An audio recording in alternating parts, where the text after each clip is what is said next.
Oke, untuk selanjutnya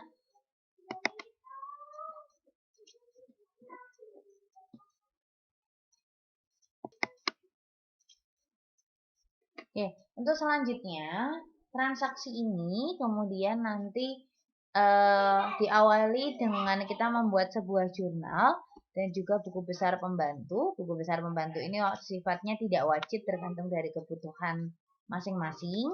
Kemudian selain dari transaksi, kita juga punya neraca awal. Yang neraca akhir periode lalu menjadi neraca awal periode ini.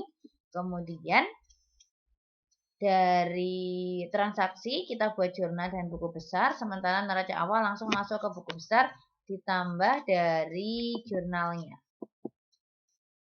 Dari jurnal juga masuk ke buku besar. Kemudian buku pembantu ini sifatnya cross check ke buku besar, namanya aja buku besar pembantu. Kemudian selanjutnya dari buku besar kita masuk ke neraca saldo. Dari neraca saldo kita buat neraca lajur. Nah, kemudian nanti di akhir periode kita punya yang namanya data penyesuaian, yang nantinya juga akan dibuat yang namanya jurnal penyesuaian. Setelah itu jurnal penyesuaian dimasukkan juga ke neraca lajur. Nah, jadilah laporan keuangan yang seperti yang teman-teman kemarin sudah cari. Nah, neraca lajur ini nanti menjadi dimasukkan ke jurnal penutup. Nah, jangan lupa semua jurnal semua masuk di buku besar. Setelah itu nanti jadi neraca saldo setelah penutupan.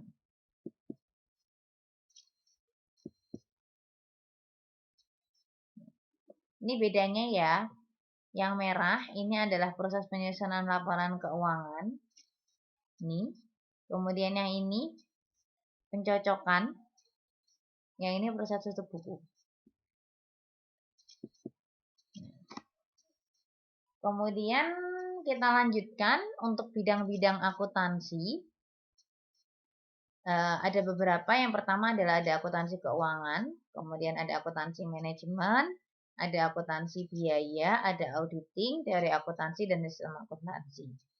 Akuntansi keuangan yang tadi sudah dijelaskan, dia akan menghasilkan laporan keuangan yang sama seperti di pengantar akuntansi ini.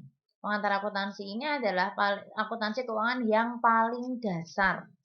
Sehingga nanti teman-teman ketika sudah berhasil untuk melampaui di akuntansi akuntansi dasar ini, pengantar akuntansi ini, nanti teman-teman akan lebih mudah ketika masuk di akuntansi keuangan.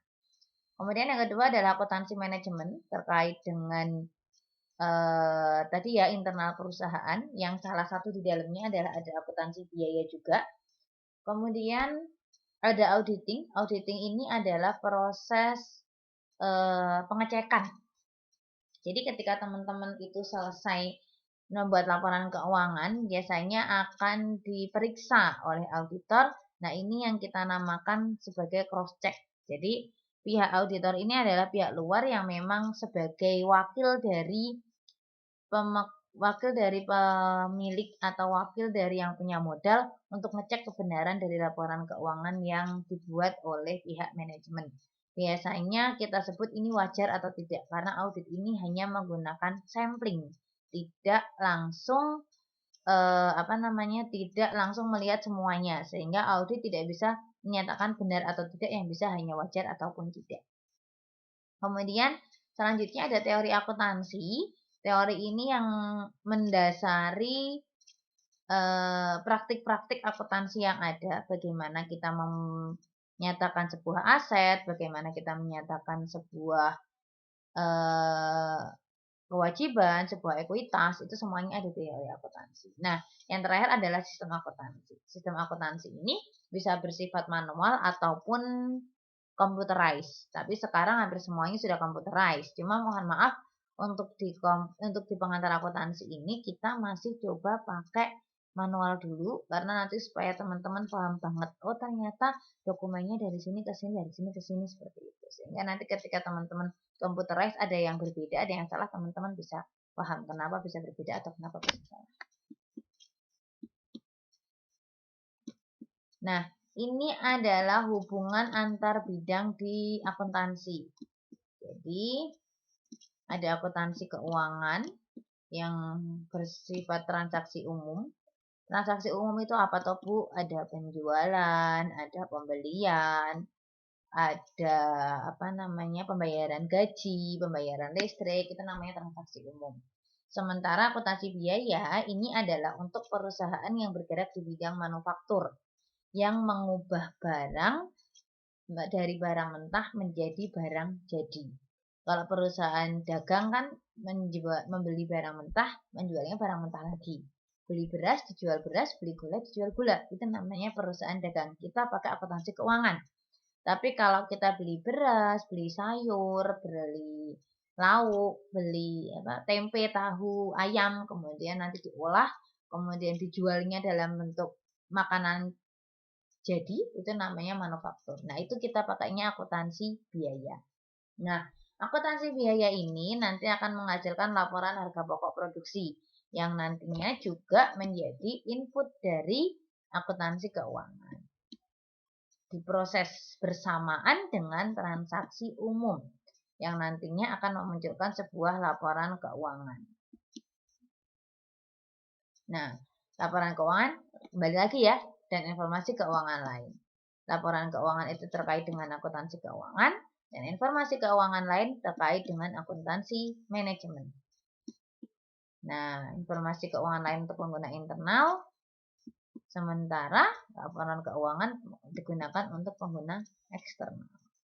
Nah, karena ada pengguna eksternal, kita bisa melakukan analisis laporan keuangan.